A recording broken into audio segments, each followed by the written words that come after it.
Amy? Okay, not nearly enough people know Amy, but I want to tell you a very, very, very quick story. And I want to show you the very first time we met Amy. So, Amy's going to talk about this. It doesn't matter.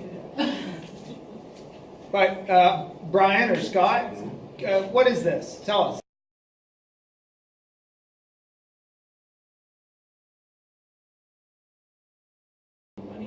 So who said it was a PI? Who said? Somebody said that. What's a PI? It's the email you get from them. Yeah. So this is the first time. This is the first time we met Amy, and at the time we didn't know who she was. And this is kind of the first time you met us professionally, right? And now here we are. That was 2013, 4 years ago, and not even a month ago. We met Amy through this. And now you're here, and you're going to tell us, you're just going to fill in a bunch of blanks. And thank you so much for taking time out of your day to come. And she's our friend and everybody's friend, Amy. And you have your podium, you have whatever you need, just holler. Okay. When I pass it, you can pick me. When you pass it, I will pick you up. Hello, everybody. This is the first time I've actually talked in front of a group of people about this. But this is something I'm actually very passionate to talk about, and I do talk with all of my clients. So I'm an advisor with Sun Life. I've been an advisor for a little over a year. Most of that year I didn't work. So what this is my critical illness policy that my very good friend, Sarah Harvey at the time, Compson now, brought to me. And I actually met you before this because I did have life insurance. But she came to me because I was a hairdresser. I worked for myself, and she really believed that if something happened, this policy was going to help. I had some disability through Sun Life as well, but I was kind of weighing what would be better for me. This policy was something that really appealed to me because it was a savings plan. I didn't have a pension. I wanted to start saving for a pension, and Sarah recommended that this would be the perfect place to start. So that's how I met Sun Life in regards to this policy. What I also had was a life insurance policy, which I don't think they sell anymore, that had the critical illness benefit attached to it as a rider.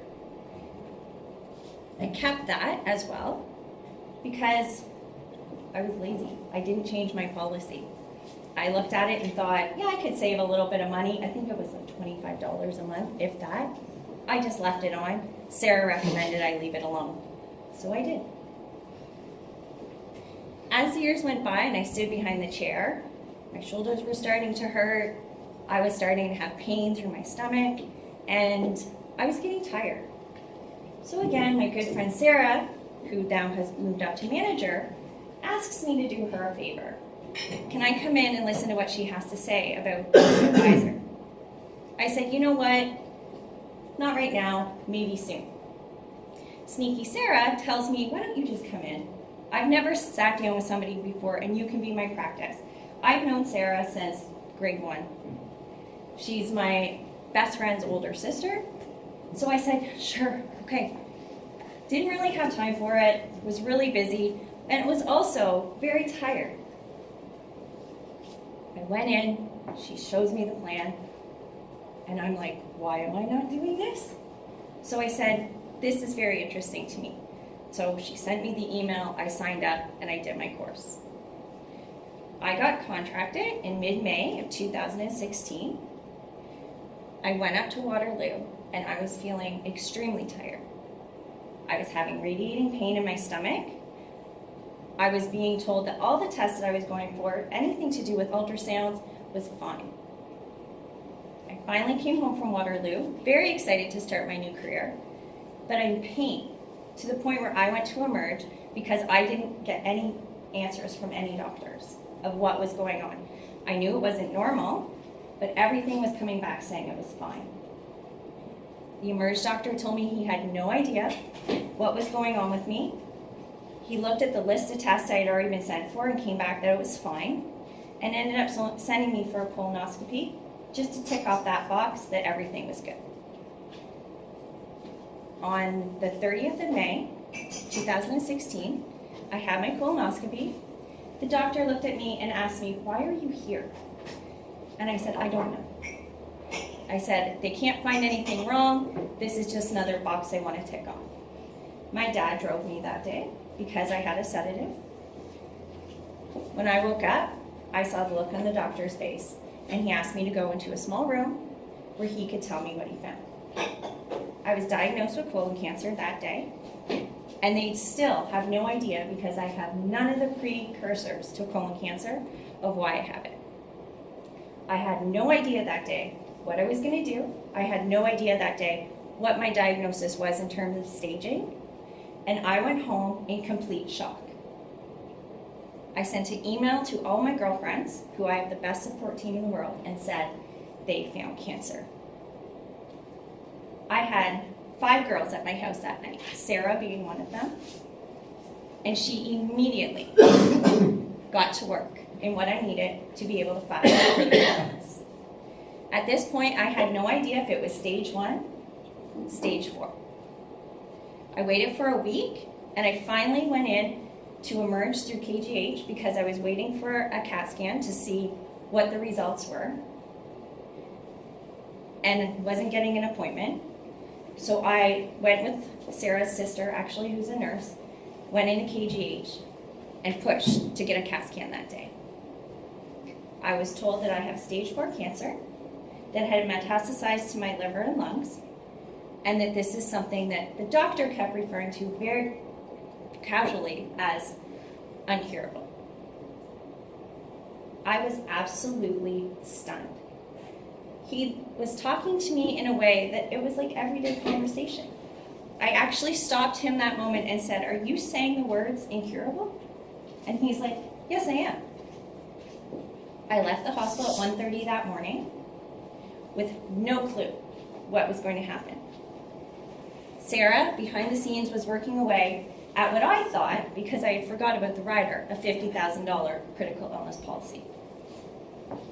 I, for not 1 second, thought, I have to worry about finances. She assured me that she would do anything that needs to be done, and that I just had to sign my name when I needed to sign my name. She was absolutely amazing, and then she came with the news, not only do I have my $50,000 critical illness return of premium, I had the rider. So I had double. I had $100,000 worth of critical illness. So I took a deep breath and I continued on. My friend Megan, who's Sarah's sister, who's a nurse, lined me up with a girl that I went to high school with that was the charge nurse at the cancer center. And she said, "I have the doctor for you. He's a friend of mine. He's top of his field at KGH. I will put you with him." So the first week of June, I met Dr. Chris Booth from KGH. And I sat there with my girls, my mom, my sister, Megan, and everybody waiting at home to hear what the next steps were going to be. He looked at me and said, "We can do this if you want to."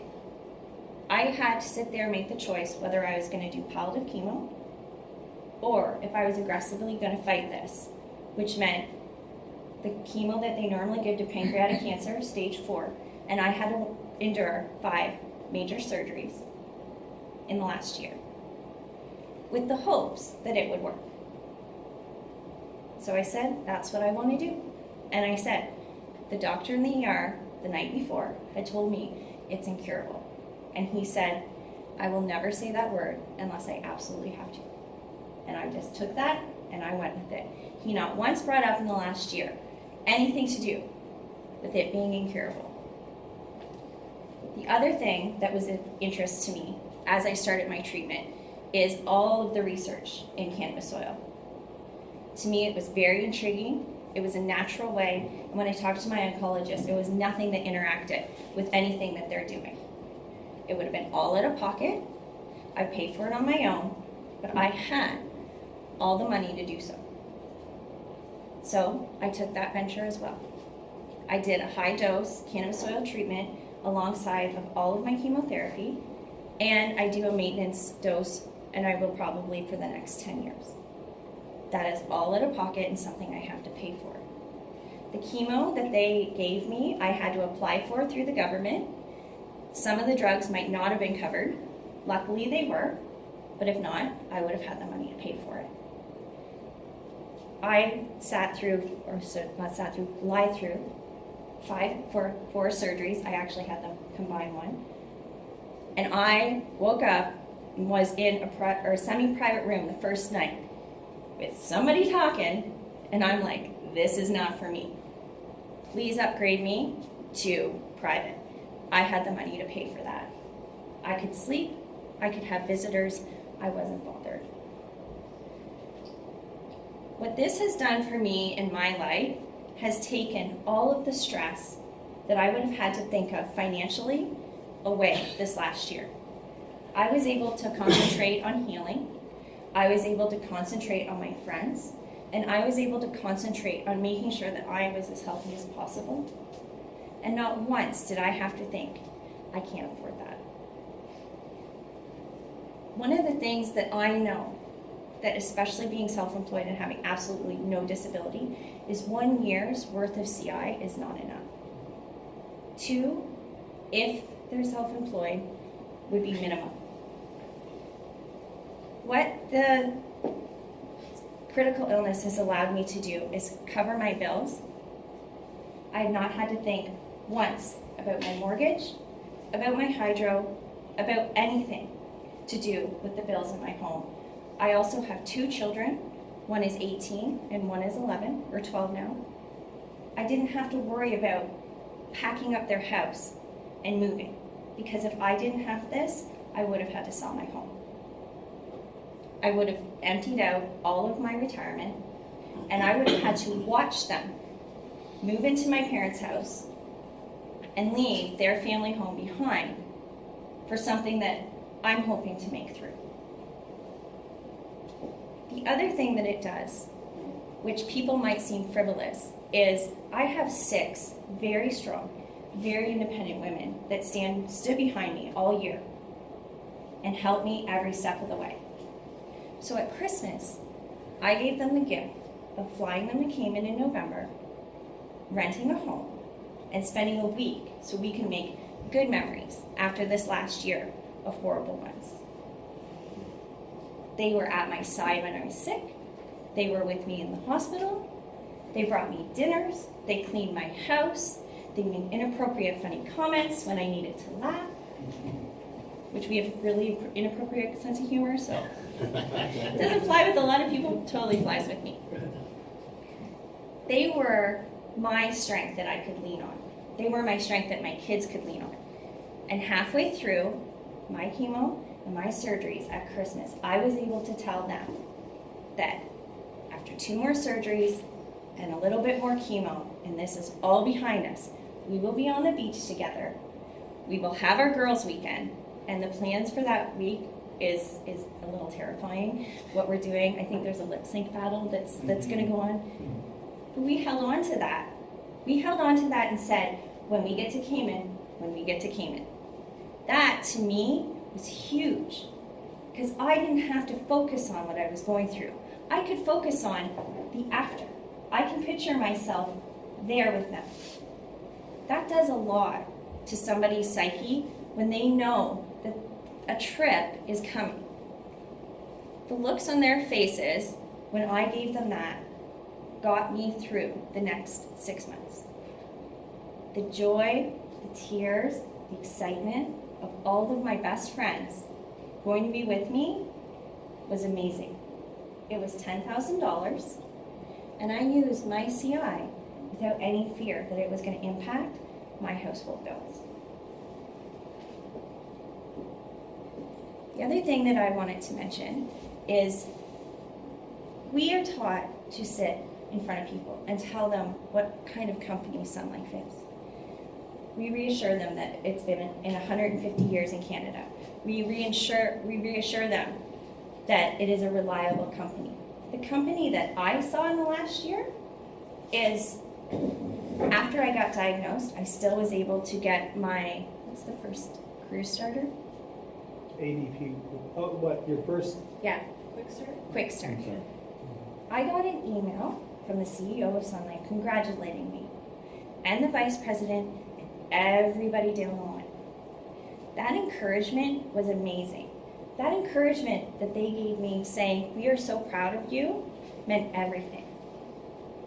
But the financial center alone, Matt and Sarah and Gary and everybody I've gotten to know, I worked with this company for 2 weeks before I got diagnosed.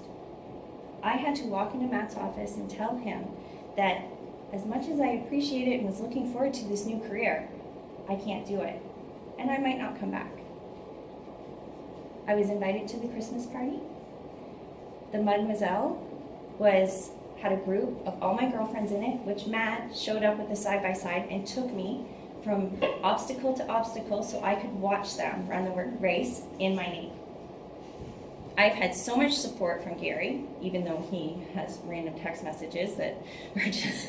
in anything that I needed. I tried to keep up my product information. He would allow me to call and talk to him at any point this year, even though I wasn't working, and ask him questions, because this was something that I really was wanting to do. So it gave me the encouragement to keep going in that I could come back and work. So I thank the Kingston Center, because I get to sit in front of people now and say, yes, Sun Life's been around for 150 years. Yes, they are a reliable company. Everybody that I've met has supported me 100% after just meeting me in one of the worst years. So I thank Sarah. From the bottom of my heart, I thank her. Because she sat in my kitchen, she looked me right in the face and said, this is something you need to do. I have CI on my children, I have CI on me, and I put CI on everybody that I know. And I tell them, you need to sit, you need to listen, because I care about you, and I care about your family. I find the whole philosophy of Sun Life very, very important. I find the way that you step people towards a retirement a very good plan. But this is something that will actually save somebody's life. Because I got to walk away thinking, I can fight this, and not for 1 second did I think, I can't afford to fight this. So even though your OHIP covers a lot, and the Cancer Center actually does cover quite a bit, I didn't have to once think, I can't afford to do this.